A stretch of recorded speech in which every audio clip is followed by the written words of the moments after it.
Gachiakuta is a manga that I've been a fan of for about 3 years, and with the anime currently airing at the time of making this video, I figured it's time for me to have my long overdue talk about the series as a whole.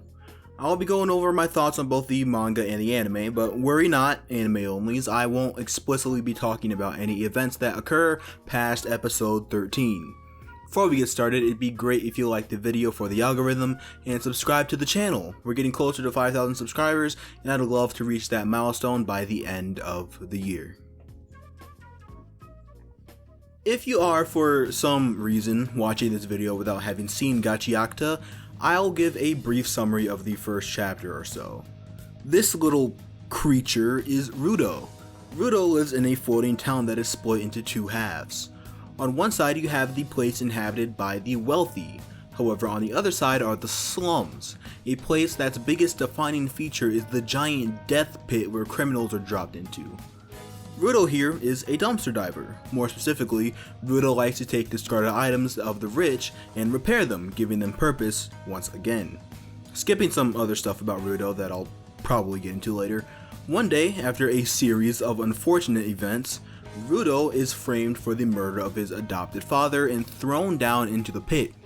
Instead of dying, he wakes up on what is known as the ground, a toxic wasteland filled with trash and living monsters made out of trash. That's the basic premise. There's more I can get into, but I don't want this video to be too wordy and I still have a lot to talk about. Gachiakuta is hands down one of the most unique looking manga I've ever read. I'm not sure if these are the correct terms to describe the art, but everything from the character designs to the world itself is so punk, or maybe grunge describes it better, but I don't know. It has this edge to it that really brings everything to life. Action-oriented chapters are full of this rawness and fluidity that I really haven't seen anywhere else, but I think my favorite chapters, or just moments in the series, are more dialogue and character-driven ones. Urana's ability to communicate emotion through the character's facial expressions and body language is absolutely stellar. Whether it's fear, anger, sadness, whatever this is, or anything else, the artwork will be able to tell us what the characters are feeling without having to read a single line of dialogue. I also want to touch on the characters' designs a bit more since I mentioned them earlier. I love them all, man. Every single character in this manga has insane levels of drip. Every cleaner outfit is entirely unique and fits each character's personality perfectly. I mean, this is just top tier character design, man. I want to pay special attention to the designs of Semiyu, Corvus, and Jabber. I can't describe how good it feels to have such good black representation in a manga I love. And don't get me started on Jinky designs, they're all so damn good. Ryo's Ripper, Engine's Unbreaker, Zonka's Assist Staff, they all look so cool and are used in such creative ways. Hell, anything Rudo touches turns into a badass machine, but that's going a bit past chapter 13, so I'll end this part off here. When it comes to the actual characters in the manga, I really can't talk too much in detail about anyone else besides Rudo right now. So I'm going to talk about why Rudo was such a good main character, as far as episode 13 goes. I think my absolute favorite thing about Rudo is that Urana isn't afraid to let him make mistakes and be a flawed character. For lack of a better term, Rudo is a crash out, but his anger is so deeply rooted within him. According to Semiyu, it's something like a curse. For the most prominent example so far, we have him pummeling Amo after their altercation. At that point, the fight was over and done with, but Rudo's anger caused him to act out unjustly, and even forget the fact that the cleaners initially went to Amo for information about people who can cross the border.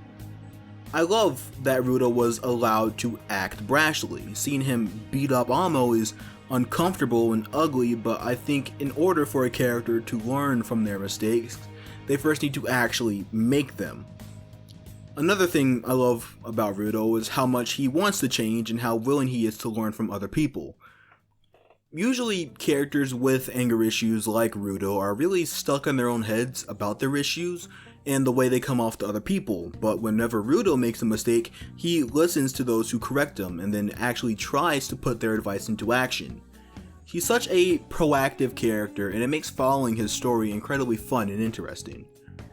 The rest of the cast is great too. Gachiakuta has an amazing cast of side characters and a pretty good villain cast as well, but I can't talk about them just yet because most of them haven't appeared in the anime properly yet.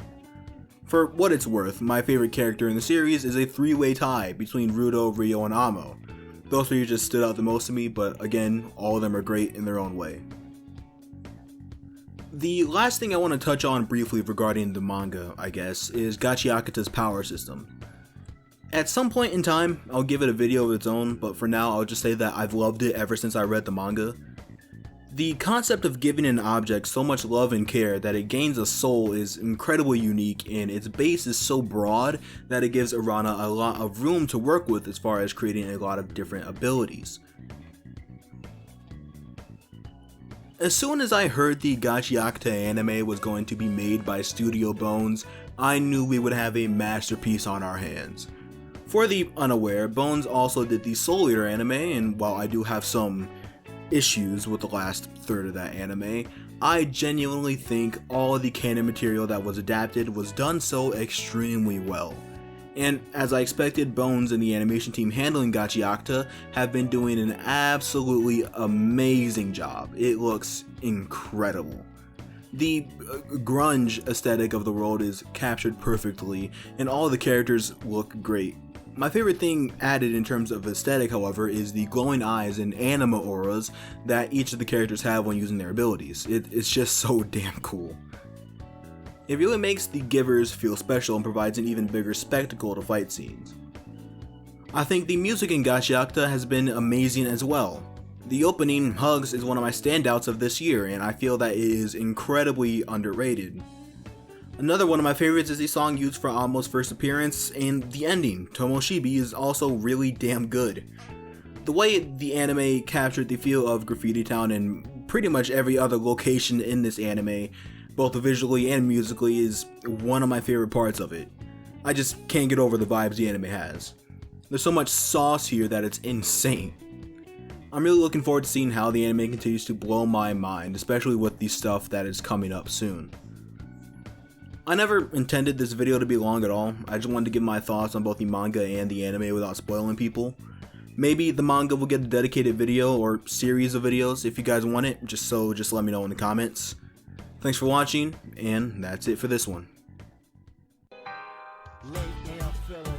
So cool, yeah. Come and get a taste of the hip soul food. Spice up the animal when Neo haiku. While Soul goes to school, way slash kung fu.